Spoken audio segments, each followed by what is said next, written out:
Entre tanto, vamos a invitar al doctor Miguel Valiente, quien nos acompaña desde España. El doctor Miguel Valiente Blanco presenta su ponencia Gestión del Cambio, una interesante ponencia que nos ayudará a comprender las realidades del nuevo mundo. El doctor Miguel Valiente Blanco es licenciado en Ciencias Económicas y Empresariales de la Universidad Autónoma de Madrid, especialista en instituciones y programas europeos para el desarrollo del sector no lucrativo, con doctorado de EA del Programa de Suficiencia Investigadora y director general de SESMA Business School. Doctor Miguel Valiente, bienvenido. Muchas gracias por su participación. Buenos días. Muchas gracias, doctora Alexa Corena. Mis respetos y mi agradecimiento al rectorado y a todas las autoridades académicas de la universidad por haberme hecho llegar esta invitación para la participación en el segundo Congreso Internacional de Nuevas Tendencias de Gestión Empresarial. Ciertamente estoy agradecido y es un honor para mí el poder hacer una breve presentación. En este caso contamos con un espacio de 25 minutos para hablar de un tema por una parte sencillo y por otra parte complejo. Sencillo en cuanto a que de gestión del cambio se pueden decir muchas obviedades y complejo en cuanto a que podemos profundizar por cada una de las dimensiones de este problema, de esta área de trabajo, pues de manera casi ilimitada, ¿no? Entonces, lo cierto es que se me ha invitado a una ponencia bajo la denominación de gestión del cambio y necesariamente pues consulté y me informé acerca de sobre qué podía hablar con el propósito útil de cualquier participación en un evento de estas características, y es que uno pues no se limite a hablar de las cosas que le interesan a uno mismo, sino de lo que puede tener posible interés para la audiencia que escucha. Entonces, dado el contexto de este segundo congreso de nuevas tendencias de gestión empresarial y de la orientación fundamental que se me comentó, bueno, quise ponerle un subtítulo, un apellido a esta gestión del cambio para ubicar por dónde puedo centrar el objetivo de esta presentación, que necesariamente es general, con independencia de que bueno, se pueda plantear algún debate o consulta posterior sobre algún tema de interés. Y ese apellido subtítulo hacía una revisión de los modelos de gestión, formación y empleabilidad. Yo la verdad es que lo leo ahora y creo que es excesivamente ambicioso, porque eso significa que tendríamos que hacer un repaso de, por lo menos somero, de realmente la gestión del cambio desde el punto de vista de los modelos de gestión empresarial y de organizaciones, sean públicas o privadas, desde el punto de vista de la formación y capacitación de las personas y también pues de cara a la empleabilidad, tanto por la capacidad de las empresas y de las organizaciones para poder emplear personas, que no es lo mismo estar en una situación de crisis económica que de crecimiento, y por parte de las personas por tener capacidad de ser empleables, ¿no? Y además no puedo evitar el sesgo de ser director de una escuela de negocios desde hace ya pues más de 22 o 23 años, ya no llevo la cuenta, como es SESMA Business School. Por tanto, es un proyecto, un propósito un poco ambicioso para el tiempo disponible, pero voy a centrarme en lo que es crítico de cada punto. Y voy a explicar además por qué. ¿Por qué considero importante? No sé si...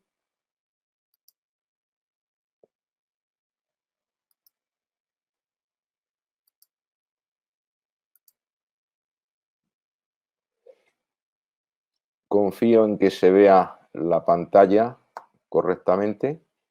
¿Lo ven todos ustedes?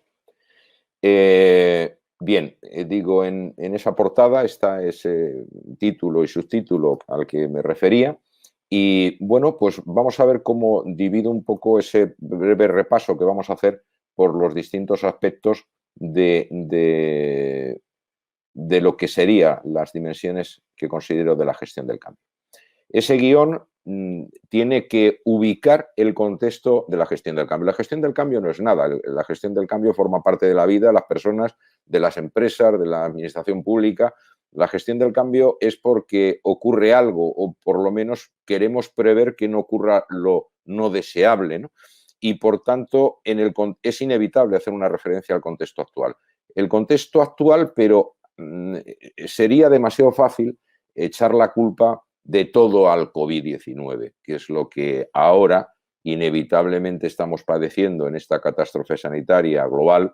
Y digo, eso sería demasiado fácil. Y quizá me he esforzado un poco en hacer una diferenciación entre los elementos con los que ya teníamos, y yo lo anticipo para simplificar e intentar abreviar y ir más rápido, los factores que caracterizan o ya caracterizaban el entorno en el que nos desenvolvíamos, en lo que llamo entorno pre-COVID-19, y realmente qué ha supuesto, hasta donde lógicamente yo con toda la modestia y humildad pueda anticipar, qué ha supuesto el COVID-19 de hecho, e intentar identificar alguna idea si nos sirve para poder ayudarnos a gestionar nuestras vidas y nuestra empresa, identificar los factores clave de lo que supone este nuevo contexto de competitividad, porque evidentemente a algo nos tiene que invitar esta crisis que es el factor el COVID-19. Y ya otros 3 puntos, que es focalizar ese análisis de factores determinantes, de factores de ayuda de factores clave que nos pueden ayudar a gestionar esta situación de crisis,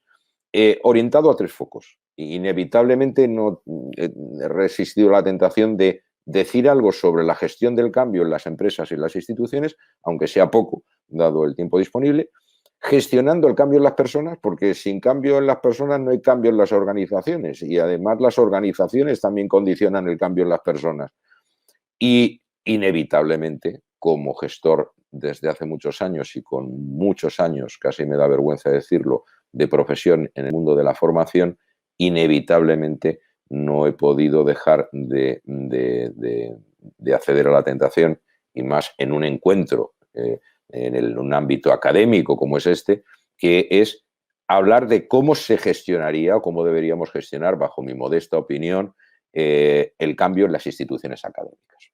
Bien, yo creo que esta perspectiva es la importante para situar, porque si no la sucesión de las cosas que cuente no tenga ningún sentido y quizá a lo mejor sea menos importante que ahora vaya rápido sobre cosas que en realidad en gran medida muchas de ellas son evidentes, pero veremos que convergen para poder ayudarnos a sacar algunas conclusiones. Casi todo es evidente en la vida hasta que en un laboratorio somos capaces de juntar ciertos factores y sacar conclusiones, que yo creo que forma parte del análisis racional y en su caso científico. No pretendo llegar a este grado ya, pero sí por lo menos una presentación racional de a dónde pueden converger o ayudarnos estas ideas. Por un lado, muy directamente, ¿qué caracteriza el entorno pre-COVID-19? ¿Cuál es la caracterización de ese entorno persistente antes de esta catástrofe? Bueno, manejamos una incertidumbre controlada, mejor o peor, con escenarios previsibles de evolución del entorno. Lógicamente con niveles de certidumbre X, dependiendo del contexto, del sector, de la empresa, de nuestros propósitos, pero teníamos, digamos, un cono, una pirámide en virtud de la cual nosotros acotábamos nuestros riesgos en función de las decisiones. Ya se alternaban, esto no es ninguna novedad, crisis económicas y cíclicas, solo es por recordarlo, gestionadas con modelos tradicionales de política económica y empresarial. Y ojo, porque ya era disruptivo, y esto quizás es lo más importante de este punto, ¿no? Ya era el proceso continuo de aceleración exponencial de la innovación tecnológica, con impacto en la economía, las empresas, las personas. Bueno, no hay que hablar, yo creo que no debería perder más de un segundo en que conocemos la crisis en la que está sumida antes del COVID-19 el sistema financiero, cuando el propio sistema financiero en sus presentaciones, conferencias y encuentros nos dicen que no saben dónde van a estar en 2 años, en 4, en 5 años, incluso qué papel va a tener el sistema financiero en un futuro inmediato, si es que una entidad financiera es necesaria. Esto nos lo cuentan hace 10 años o 15 años y pensamos que es una broma. Pero el blockchain con el ámbito de las criptomonedas, la digitalización progresiva de los procesos en las empresas, en la formación de las personas, las transformaciones que se han producido, la innovación en los modelos empresariales. Es decir, todo esto son novedades, pero son datos del problema que los metemos ahí en el laboratorio y vamos a ver dónde llegamos. Es decir, que no tiene el COVID-19 la culpa de todo. Es decir, ahí ya tenemos un paisaje pues bucólico, un paisaje sereno, aparentemente, no hay borrascas, ni grandes tormentas, ni rayos, pero ya hay nubarrones, ya había nubes pesadas, muy grises, que amenazaban con tormenta. Y eso lo hemos ido manejando en ese entorno de crisis cíclicas. La planificación estratégica en la empresa, ¿cómo se gestionaba? Pues se gestionaba a través de escenarios de simulación, y como decía antes, hipótesis de previsión con variables conocidas. Unas veces acertábamos más y otras veces acertábamos menos, pero había, digamos, un marco, un aro en donde podíamos acotar la posible variabilidad más probable de esa variable. La innovación tecnológica, la transformación en los procesos productivos y de distribución, el cambio en los mercados, hábitos de consumo, las dificultades de empleabilidad para las personas y la crisis empresarial en sectores afectados por esa evolución, y estoy hablando del pre-COVID, no de ahora, no es una novedad. Es decir, eso ya estaba antes. La internacionalización del conflicto, producción y empleo como consecuencia de esa ya antigua globalización, porque la globalización no es del año pasado ni de hace 5 años, eso es un proceso más amplio, eso ya lo estábamos padeciendo y sufriendo. Es más, ya se observaba una profunda resistencia al cambio, conflicto social y crisis empresarial, eso no es del 2020. Los gobiernos y empresas pretendían políticas como paliativo para hacer progresiva la adaptación al cambio, es decir, a ver cómo vamos pudiendo salir de estas situaciones. Tuvimos una gran crisis a final de la primera década del 2000, entre el 2009, 2008, 2011, hemos padecido el núcleo de una gran tormenta y bueno, pues como una crisis cíclica más, que se han sucedido otras. Eso es lo que nos manejábamos. Y los gobiernos y las empresas lo que hacían es tomar medidas de política económica, lógicamente las administraciones públicas y las empresas, pues políticas de gestión empresarial para ir paliando, ir adaptándose a ese nuevo entorno que iba por delante. La administración, por un lado, no sabe cómo gestionar su política fiscal porque tiene problemas de ingresos y también en su aplicación. Las empresas en situaciones recesivas pues también se manejan con dificultades y se plantea ya una situación de desempleo y una situación de crisis empresarial que asomaba esas nubes que pintábamos antes con convertirse en algo estructural. Quiero decir, por terminar, Un mundo sin trabajo es el vídeo, es el nombre de no sé cuántos vídeos, reportajes, escritos, libros y artículos que, bueno, solo tenemos que pinchar en internet para verlo, pero no de ahora, sino de hace 3, 4, 5, 6, 7 años. No es del 2020, Un mundo sin trabajo. Consecuentemente, en ese entorno pre-COVID, la planificación de la carrera profesional para las personas y el desarrollo de las personas en las organizaciones ya se configuraba como un obligado proceso acelerado de cambio adaptativo. Y este término lo utilizábamos en las aulas y lo utilizábamos los que nos dedicamos a la consultoría, porque no era fácil seguir a la tecnología. No es fácil, no solo ahora, sino no lo era antes tampoco, ¿no? Ya estaban en crisis los modelos de formación tradicional y, bueno, en este caso ya me acerco un poco a nuestro sector y al contexto que afecta también en el ámbito universitario en el que estamos moviendo. El envejecimiento de los programas y metodologías, insatisfacción del alumnado por inadecuación de la capacitación a las nuevas realidades del entorno, bueno, es una realidad, pero tampoco del 2015 ni del 2016. En este sentido, me atrevo simplemente a sugerirles, para el que tenga interés en escuchar algo sensato y fruto de una investigación pues muy dilatada en los años en un profesor especializado, investigador en educación, como es el profesor Tony Buckner, que es investigador y profesor de Harvard, lo que está contando ahora y algún vídeo que yo he recuperado que les sugiero ahí, que se llama ¿Qué educación necesitan nuestros hijos para afrontar el futuro? Un vídeo muy breve, síntesis de otro más amplio, que sinceramente les recomiendo a todo el que esté interesado en la educación. Dice en el 2019 y en el 2020 que está repitiendo las mismas cosas sobre la crisis de ese modelo educativo en el contexto social en el que nos veníamos desenvolviendo, de un libro que publicó en el 2000, perdón, no sé si era el 2008 o el 2009, o sea, hace más de 12 años. Luego esto, no hay tantas cosas nuevas bajo el sol cada lunes. Teníamos un entorno pre-COVID complicado en la dimensión empresarial, en la dimensión de capacidad adaptativa de las personas y en la capacidad de las instituciones de formación para responder con modelos solventes a las nuevas necesidades de capacitación de las personas que quisieran ser empleables o que quisieran emprender.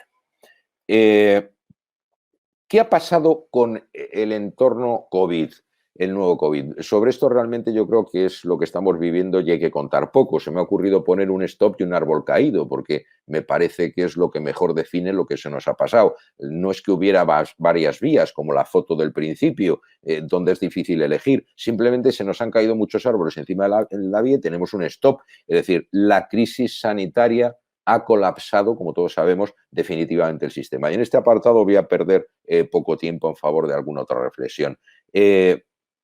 La conclusión es que en lo esencial subsisten los mismos problemas, los mismos factores de crisis socioeconómica que ya arrastrábamos.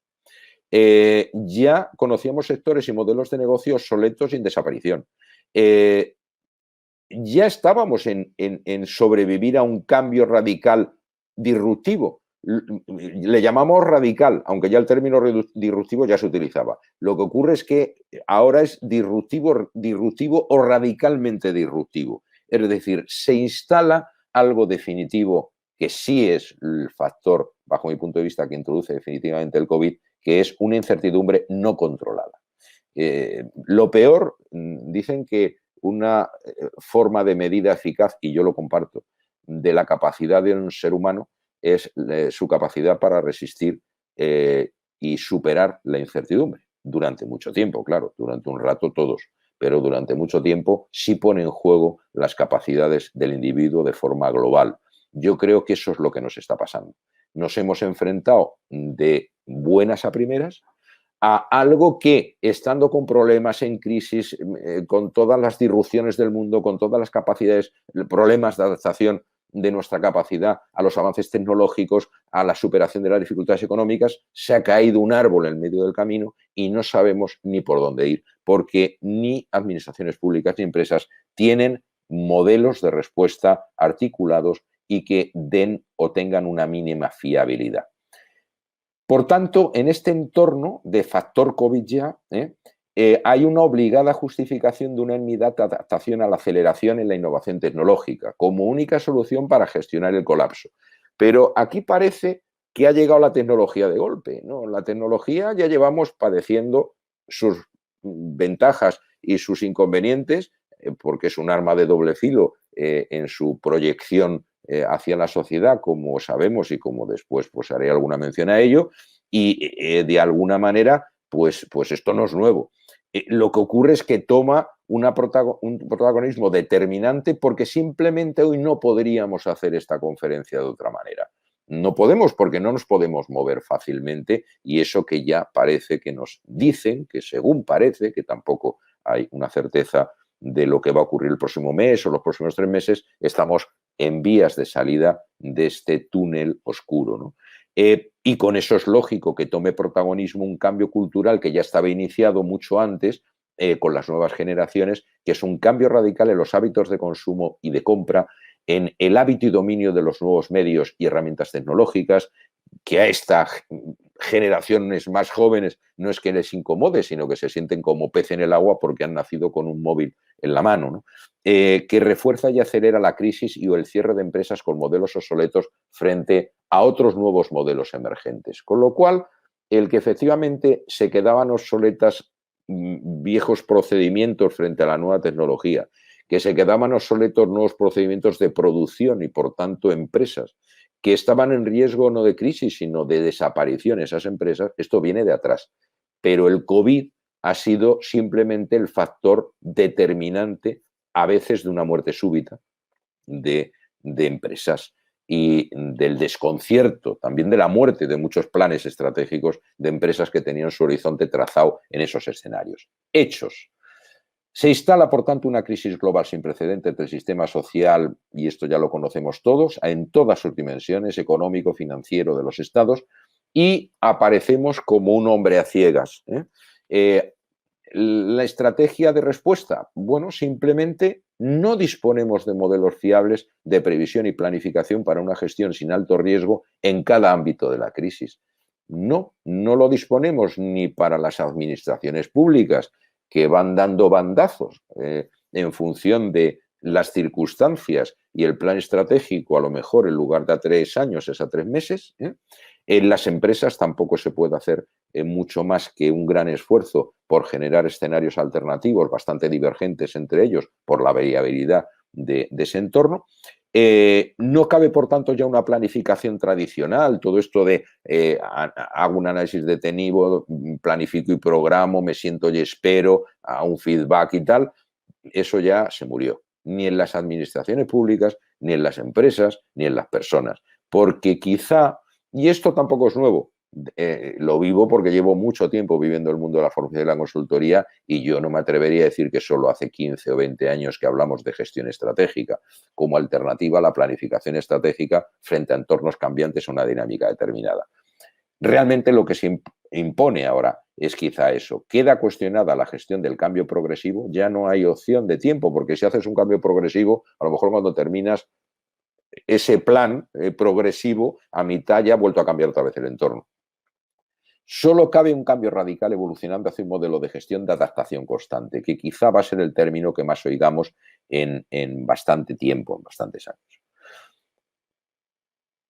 Es obligado un nuevo modelo de gestión adaptativo que refuerza el protagonismo, muy resumidamente, de la actitud con C y con P de las personas frente a los sistemas, bajo mi punto de vista. Yo creo que esto no es una novedad ni descubro nada, yo creo que lo comparte, no sé, yo creo que las mayores, en todos los entornos que hay un contraste de opiniones sobre esto, creo que es obvio que, y en esto hay bastante confusión, por lo que ahora comentaré, es decir, parece que el papel no podemos vivir sin las máquinas. Bueno, sin las máquinas no podemos vivir, insisto, no podríamos estar ahora mismo hablando, pero quien hace que salga útil algo de la máquina y quien hace funcionar la máquina y quien va a generar y desarrollar ideas es el ser humano. Y por tanto yo creo que el tiempo que viene va a ser una sociedad no de la tecnología.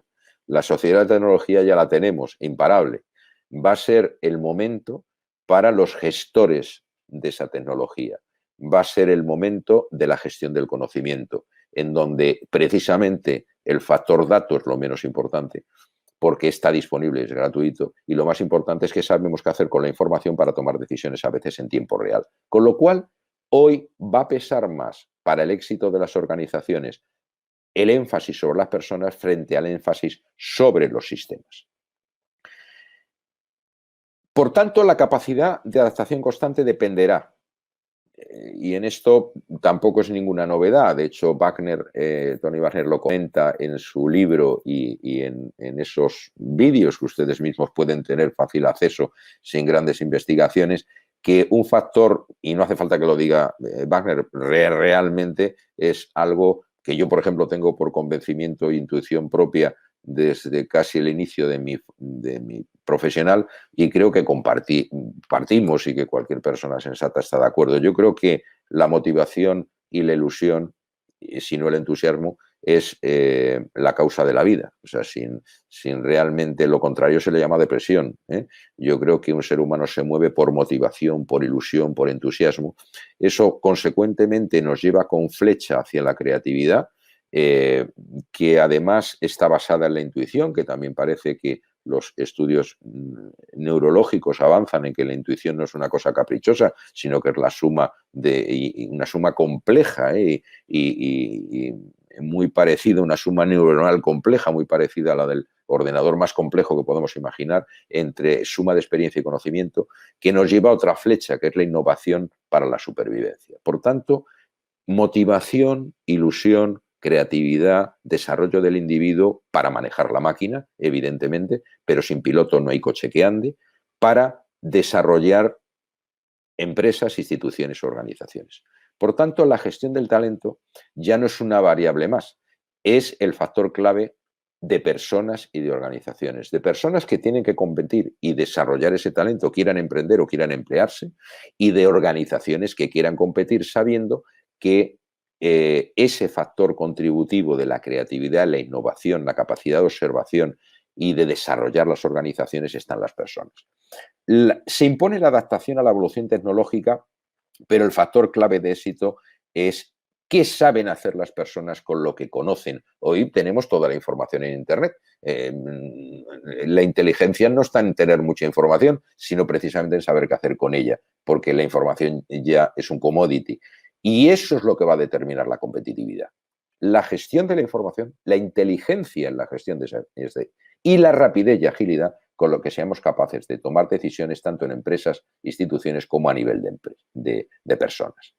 Por tanto, la evolución está en que, bajo mi punto de vista, yo lo veo así, modestamente lo digo, y lo veo coherente.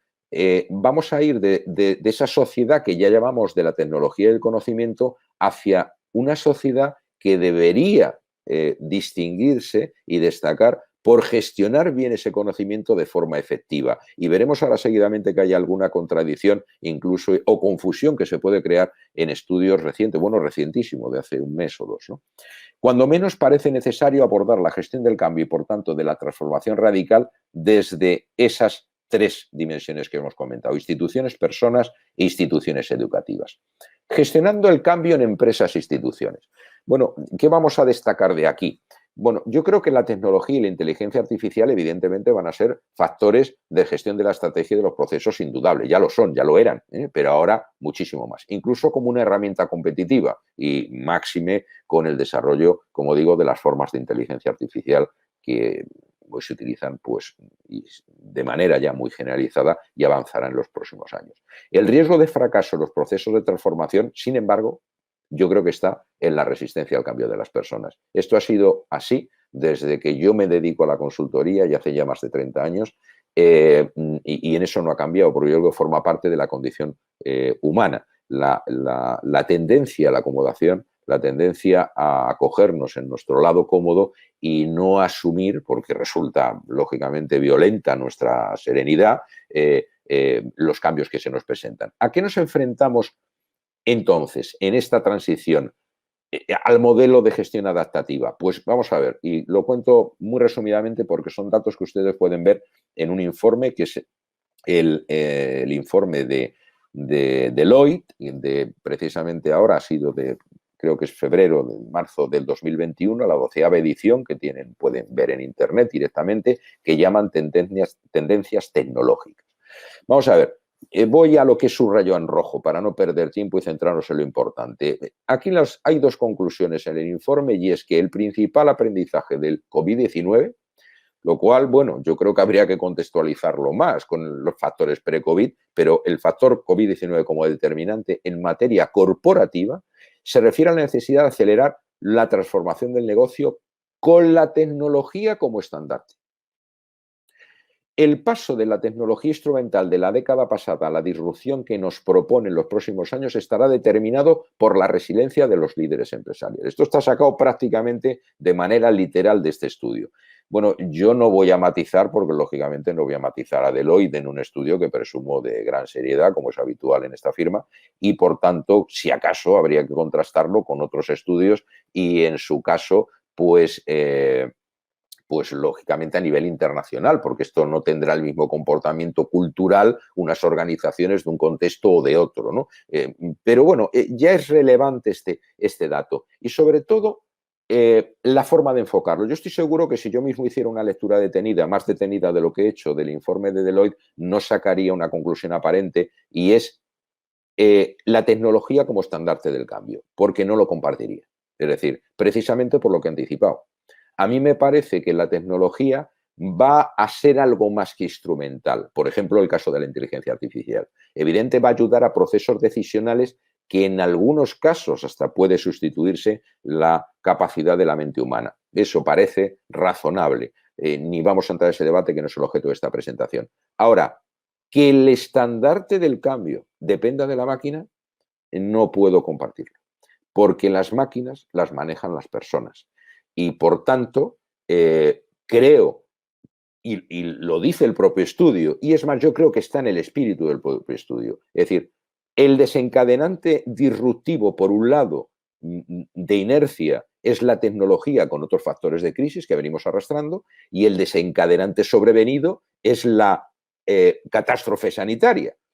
Pero al mismo tiempo la tecnología va a tener esa vertiente o perfil favorable para desarrollar la sociedad y desarrollar las empresas. Pero fijémonos en las conclusiones que aquí vienen al caso de este estudio.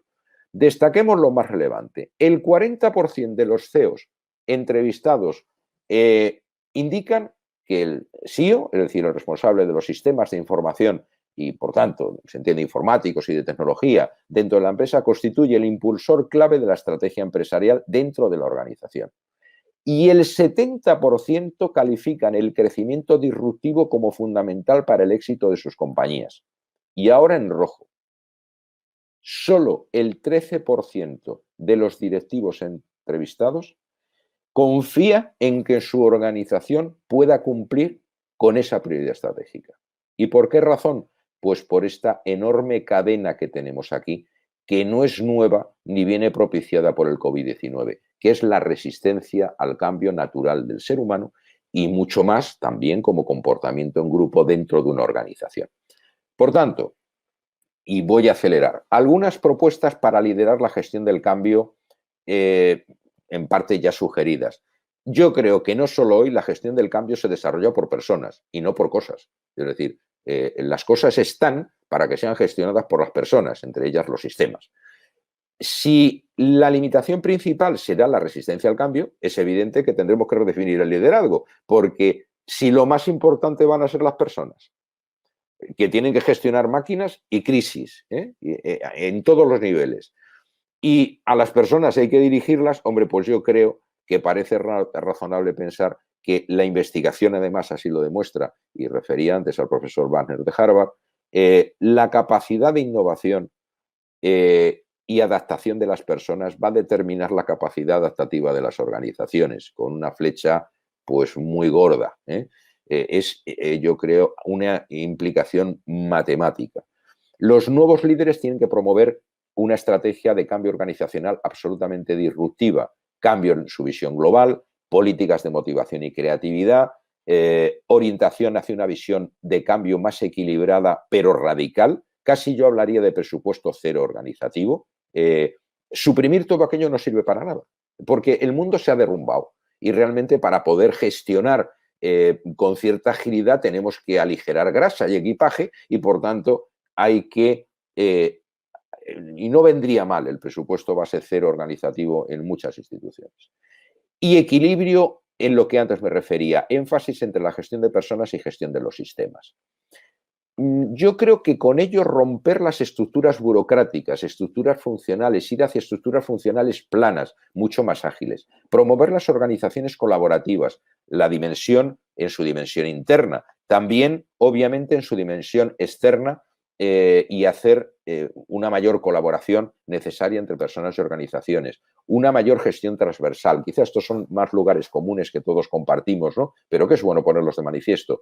Atención a los incesantes cambios del consumidor y de la competencia, más allá del departamento de marketing, es decir, en el del mundo burocrático en el que venimos, el de finanzas se ocupa del de finanzas y el departamento de marketing de observar el mercado, los cambios, el consumidor, conjunto con estrategia.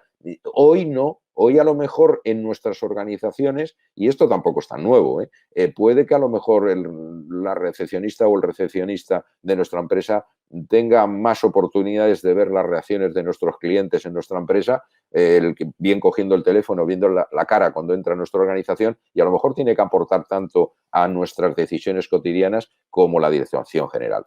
Adaptar los procesos productivos y de servicio y las consecuentes estructuras de costes y precios a esa nueva realidad de mercado, pero ya no como un factor de desarrollo, sino como un factor de supervivencia, sino simplemente es andar o morir. Las personas se enfrentan a los mismos retos que las empresas en cuanto a la dimensión personas, que veríamos, ¿no? Como penúltimo punto.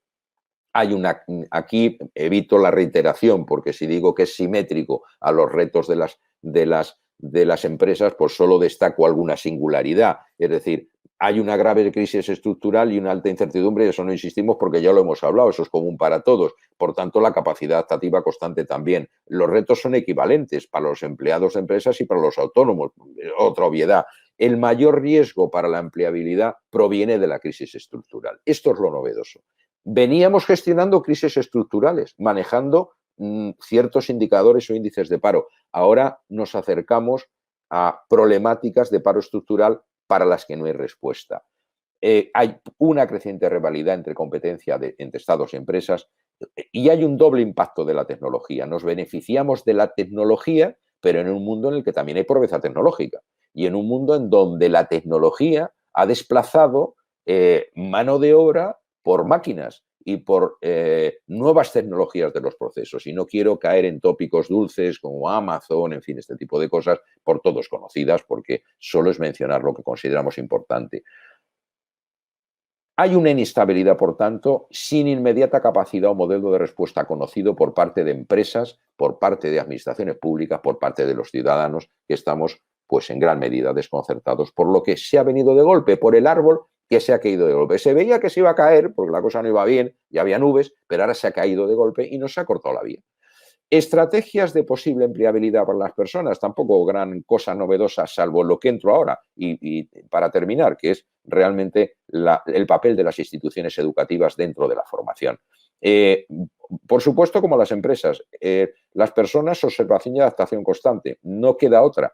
Trabajar la automotivación. A mí me parece que esto no es un requisito que suene como muy espiritual y metafísico. No, no. Realmente sin esa motivación, sin desarrollar algo que está en crisis, yo creo que no de hace un año, sino de hace 15 o 20, que es la crisis de vocaciones reales, porque es realmente el motor fundamental o está enlazado directamente con la automotivación. Sin motivación no hay logro. Pero no hay logro ni para el individuo ni para las organizaciones en las que ese individuo trabaja. Por tanto, más vale que nos vayamos ocupando de crear incentivos y de motivar a las personas para que haya logros reales dentro y fuera de las organizaciones. Ya no hablo de elementos, digamos, de satisfacción general de la sociedad civil. Formación y autoaprendizaje continuo, visión global más habilidades, sí, versus especialización. Es decir, yo creo que en el momento actual nunca se va a discutir la necesidad de la especialización y en eso tampoco invertamos tiempo. Es decir, evidentemente, para hacer una operación quirúrgica, si no quiere matar uno al individuo que está en la mesa de operaciones, uno tiene que saber lo que es un bisturí y por dónde va la vena aorta. Eso es indiscutible. ¿Pero va a ser el factor de éxito en la empresa, en nuestra vida? ¿O va a ser más importante en un mundo tan cambiante, en un mundo en donde toma peso sobre el conocimiento y la información disponible, la habilidad que tengamos para gestionar ese conocimiento? Pues hombre, no lo digo yo. Yo creo que desde Harvard, que mencionaba antes, a probablemente profesionales que seguro que saben y están mucho más preparados que yo, convergen en una misma conclusión. Vamos hacia un mundo de necesidad de vocaciones y motivación para poder seguir andando, de necesidad de visión global y perspectiva, que ya era importante antes y lo contábamos en las escuelas de negocio, pero ahora va a ser imprescindible para la supervivencia, sin despreciar la especialización. Pero la especialización, me temo, o nos tememos, que no sea el factor diferenciador. Continua adaptación tecnológica, por supuesto. No profundizo en esto que ya veo obvio, o vemos todos obvio, procurar la capacitación efectiva y no solo el título, ¿no?, en el que tanto venimos insistiendo. Yo creo que han ido creciendo los títulos de manera inversamente proporcional al interés de los empresarios en contratar titulados. Los empresarios cada vez, como veremos ahora, lo que quieren son personas a las que le preguntan, aparte de los títulos, hoy la gente habla título y habla 2 o 3 idiomas, ¿ya? Pero lo importante, lo que le interesa al que contrata y paga es tú qué sabes hacer el lunes. Y esto es así de claro y de duro, y más vale que nos adaptemos desde la sociedad civil y desde la responsabilidad que tenemos las instituciones educativas para gestionar con entusiasmo a los que realmente tenemos vocación por la formación, de ayudar a nuestros jóvenes a su desarrollo futuro sobre estos pilares. Evidentemente con formación y experiencia internacional, pero si tuviera que quitar cosas de esta página incluso, me quedaría con la palabra motivación, vocación, motivación, visión global, habilidades. Sin duda de ningún tipo. Capacidad global frente a especialización. Observación constante, decíamos, Implantación en las instituciones académicas. Y me centro porque ya se me agota el tiempo y creo que ya llevo algo más de 30 minutos y debo terminar. Vamos a ver, resumo lo más importante. Yo creo que lo más importante es que la implantación de un modelo de gestión adaptativa, como comentábamos antes, necesario con esas características, a eso llamamos o podemos llamar modelo de gestión adaptativa a las personas y a las empresas, me lo ahorro, porque ¿qué tiene de diferente a otra empresa en eso esencial una institución académica? Nada. Tiene objetivos, estrategia, maneja recursos humanos, materiales, tiene que administrarlos y eso no es lo mismo hacerlo en un entorno de certidumbre que de incertidumbre y de cambio como el que estamos viviendo. Por tanto, todo eso es obvio, que tiene que adaptarse a la tecnología, pero hay cosas en las cuales puede haber un engaño. Es decir, lo voy a decir de una manera rápida para ganar tiempo también. Hoy uno en formación se cree moderno porque dé un curso online. Es decir, porque la tecnología se ha convertido en algo cool. La tecnología, si estás dentro de la tecnología, estás en la modernidad. Bueno, yo creo que no. Yo creo que no. Estás en la modernidad si sabes usar la tecnología para algo útil. Porque la digitalización de los centros de formación no ataca, bajo mi punto de vista, los problemas de fondo existentes en los modelos tradicionales de producción del servicio académico. O por lo menos así es como yo me he dirigido a intentar gobernar modestamente mi organización en este campo. Identificaremos algunos factores de éxito específicos, pero desde luego lo que está contrastado es el fracaso generalizado y que yo diga eso puede ser un poco atractivo, un poco atrevido e incluso alguien puede decir que con qué base, pues es muy fácil, por eso he puesto ahí a Tony Barner, porque como lo dice uno de los investigadores en educación más importantes del mundo y de la Universidad de Harvard de reconocidísimo prestigio, pues simplemente con limitarme a apoyarme en esas investigaciones de los últimos 10 o 12 años, parece contrastado que el modelo tradicional académico del 90 y no sé qué porcentaje de instituciones del mundo global está fracasado. ¿Por qué? Porque ya podíamos soportar la clase conferencia hasta hace unos años, incluso a lo mejor antes desde el COVID. A partir del COVID no. El personal no está ni por gastar ni su tiempo ni su dinero en cosas que no produzcan, que no le den productividad a corto plazo, porque se gana la vida con ello. Y las empresas, si no, mueren. Luego, personas y empresas necesitan otro modelo de capacitación del factor humano en la nueva sociedad a la que nos enfrentamos, que llamamos, y nada más y nada menos, que de gestión del conocimiento. No, es que en nuestra escuela hacemos casos prácticos. Mire usted, eso como no hacer nada. Es decir, usted puede hacer casos prácticos y, sin embargo, no satisfacer las necesidades reales de los alumnos. Puede aplicar mucha tecnología y muchos cursos online y, sin embargo, no atacar los problemas de fondo. El problema de énfasis está en que seguimos haciendo gran énfasis en la memorización de conocimientos versus capacidades y habilidades profesionales. Los sistemas de evaluación son sistemas de campeonato, de carreras de galgos hacia la acumulación de conocimientos. Se premia la capacidad memorística, desincentivando el espíritu crítico y las habilidades creativas. E insisto, no lo digo yo, lo dice Harvard. No se promueve en general la curiosidad y motivación y el entusiasmo. ¿Qué es lo que hemos analizado antes? Era algo obvio, pero lo necesitamos como apoyo para explicarnos lo que estamos hablando ahora. Si no desarrollamos en nuestros jóvenes la curiosidad y la motivación, que es la base de la vida, ese entusiasmo, que es la base del desarrollo personal, ¿por qué no se orienta siempre a entender el fondo de las cosas? El porqué de las cosas tenía que ser el principio y el fin de cada clase. Sin motivación y espíritu crítico no se promueve el estudio del porqué de los problemas de fondo. El modelo además desmotiva a los estudiantes más inquietos y además hoy la diferencia se agrava, evidentemente, antes y después del COVID. ¿Por qué? Porque antes el que tenía información tenía un tesoro y tenía premio. Hoy el que tiene información no tiene nada, nada, porque la información es un bien disponible, es un bien inmediato y es un bien gratuito. Va a destacar el que sepa utilizar esa información y además tome decisiones útiles y rápidas en base a esa información. este modelo actual que todavía padecemos no está orientado a las capacidades de gestión del conocimiento, que es lo que necesitamos.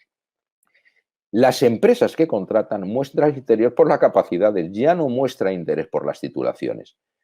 Y cabe hacerse una pregunta, y termino, cabe hacerse una pregunta quizá la más importante de todas. Si los hechos expuestos pueden resultar tan obvios, yo estoy convencido que entre la audiencia hay quien dice, vaya descubrimiento que hace en esta presentación Miguel Valiente de algo que ya sabemos todos, y es que hay que mejorar en todos esos, son lugares comunes, ¿no? Ya, pero si está produciendo estos efectos nefastos en el desarrollo de las capacidades y también ser, no digo el único, el principal factor del desempleo en el mundo hoy no es la falta de capacitación, quizás sea una herramienta para superar dificultades, pero los problemas son otros, probablemente incluso con más responsabilidad que la formación. Pero que la formación no está ayudando mucho, yo creo que tenemos que hacer ese ejercicio de crítica. Por tanto, yo creo que el factor fundamental es la acomodación y por la persistente resistencia al cambio. Y por tanto, si la crisis estructural soberanía con el GUI ha llegado para quedarse instalada, creo que solo cabe una estrategia de respuesta, que es el inicio del cambio que debe ser inmediato y radical. Bien, ahí expongo, lógicamente a su disposición están y podríamos estar debatiendo más sobre esto, pero creo que en realidad lo que hago aquí es representar gráficamente de una manera un poco más secuencial y esquemática lo esencial de lo que ya he dicho, que es quizá lo importante. Preocuparnos por las motivaciones y orientación de nuestros alumnos, preocuparnos por estimular la actividad crítica, por promover la creatividad y, por tanto, ya la creatividad buscará el propio conocimiento. Y de algunas reflexiones para, lógicamente, la mejora en el sector de la educación, yo volvería a insistir, vuelvo a poner ahí énfasis en la orientación, motivación y conocimiento, prioridad a esa gestión del conocimiento, y yo creo que el profesorado también tiene que destacarse en, ya no solo las instituciones, en la metodología de orientación al alumno hacia la selección de ese conocimiento relevante, la aplicación práctica de ese conocimiento, el aprendizaje colaborativo y evitar ofrecer soluciones cerradas a los alumnos. Por tanto, formación continua y yo destacaría que con esta suma de elementos, que creo que está dicho todo lo esencial, no quiero cerrar la sesión sin poner algo ahí, con toda la humildad del mundo, y es que esto en CESMA seguro que nos queda un camino por recorrer enorme, pero sí digo que en CESMA hemos procurado la aplicación generalizada de un objetivo como referencia de orientación y consideramos incluso saludable que continúe siendo un trabajo inacabado. Ese lema que lleva 10 o 15 años en los folletos de nuestra organización y en la mente del equipo con el que he trabajado, es que nuestro propósito esencial es facilitar habilidades y conocimientos. Faltaría más, ese es el papel de una institución. Pero nos interesa mucho más qué sabes hacer con ellos.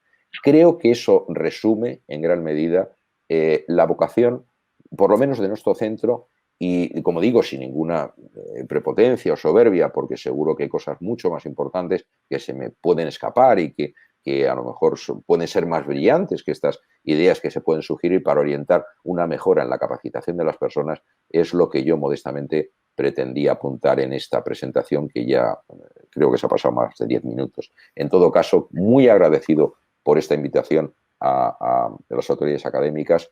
Un honor contar con esa invitación para mí y poder haber manifestado estas ideas. Y sin más, muchas gracias a todos por haber soportado esta media hora un poco más larga. Pues saludos a todos y mi agradecimiento más sincero. Doctor Miguel Valiente, muchas gracias por su intervención. Quisiéramos transmitirle la intervención del profesor Carlos Garavito, quien en el chat nos escribe: es muy valioso en nuestra U que se promueva el espíritu crítico después de enseñar nociones y conceptos básicos con el fin de que nuestros estudiantes puedan tomar decisiones y una posición con criterio. También quisiéramos transmitirle una pregunta para que muy brevemente nos dé respuesta de Shirley Fontalvo, quien pregunta: ¿qué debemos hacer para que haya empleabilidad y que la crisis empresarial que están atravesando las empresas se subsane y se mejore este panorama de crisis económica? Bueno, yo creo que esta pregunta supera otras preguntas a las que podría incluso ya contestar, que en las escuelas solemos manejar un dicho habitual a título de broma y anécdota con los alumnos, y es que el que sabe algo lo hace y el que no lo enseña, ¿no? O da una conferencia, ¿no? Como es mi caso. Entonces, vamos a ver, esta pregunta supera esos límites. Evidentemente, si yo supiera la respuesta, qué debemos hacer para hallar la empleabilidad y superar la crisis empresarial de las empresas y que mejore la crisis económica, no es que fuera presidente de un gobierno, es que sería presidente del mundo mundial. Es decir, vamos a ver, yo lo único modestamente que puedo apuntar aquí es diferenciar, ayudar, que es mi trabajo como consultor y, bueno, pues dedicar cierto tiempo a pensar en las cosas y a estructurarlas, dar algún consejo, sobre todo a quien quiera asumirlo, para planificar, como decíamos antes, su vida, sea su vida personal o su vida profesional, o porque sea un directivo que no tiene muchos recursos o mucha capacidad. No aspiro a más. Yo con eso me sentiría feliz y complacido con mi trabajo. ¿Qué diría? Primero, no caer en los maximalismos ni dejarse atrapar por el falso resplandor de lo nuevo. No hay tantas cosas nuevas los lunes al sol. No lo hay. La ciencia nos lo demuestra y el sentido común también. No necesitamos a Newton no le necesitamos para saber que las manzanas se caen. La intuición tiene también su peso en la gestión de la vida. El COVID no tiene la culpa de todo. El COVID no tiene la culpa de todo. Y hoy, aunque yo he centrado porque me entusiasma la formación, porque me encanta la formación, porque he vivido de ella y para ella, y creo que también tiene límites. Luego, quiero predicar con el ejemplo. La formación es la solución. Mire usted, si yo aquí dijera eso para vender cursos, quizá estaría engañando. Es decir, yo he tenido candidatos, alumnos y empresas que nos han pedido ayuda para solucionar problemas de gestión con un curso. Yo hubiera sido no solo un irresponsable, sino una mala persona y un mal profesional si hubiera atendido solo eso con un afán de lucro. Es decir, la formación ocupa un espacio para la solución de problemas, y el problema que tenemos hoy, lamentablemente, de empleabilidad, que creo que era el origen de su pregunta, no está en la formación. Hay una auténtica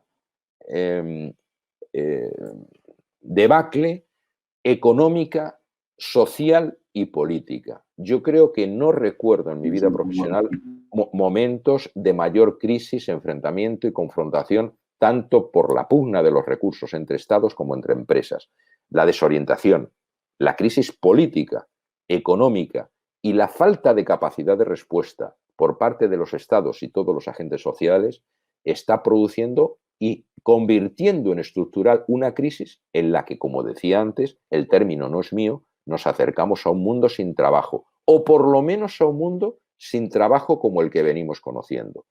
Y hay conflictos en las sociedades, en la sociedad de ustedes, que lo están viviendo, en la sociedad española, en la sociedad americana, norteamericana, me refiero, en la sociedad europea, en Francia, lo tenemos muy cerca aquí de España, es decir, y eso no tiene fácil. Yo lo único que puedo recomendar es que siempre que hay conflictos, las personas y las empresas tienen que pelear. ¿Qué recomendaría una empresa? Evidentemente que siga peleando, y ese es un panorama y un tejido de soluciones más complejo. A una persona, de verdad, si tengo que sintetizar algo, que se pare a pensar. Que se pare a pensar en algo importante. ¿Qué quiere hacer con su vida?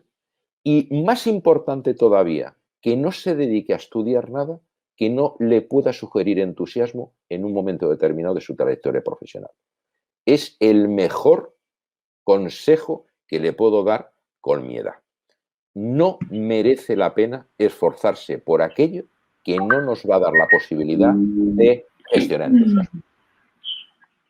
Muchas gracias, doctor. Bueno, tenemos otras preguntas, pero por motivos de tiempo vamos a transmitírselas al doctor Miguel Valiente para que sean contestadas directamente a nuestros participantes en el evento. Doctor, muchísimas gracias en el nombre de la Universidad Colegio Mayor de Cundinamarca le damos la bienvenida a la institución y esperamos que este encuentro no sea el último. Pues muchísimas gracias, doctora Alessa Corena, y muchísimas gracias, sinceramente lo digo. Es un honor para mí el poder participar en este evento y poder colaborar con la universidad, y así lo haré en el futuro si se me requiere para ello. Muchísimas gracias a todos y a los que me han tenido que aguantar también, que es la audiencia, por supuesto.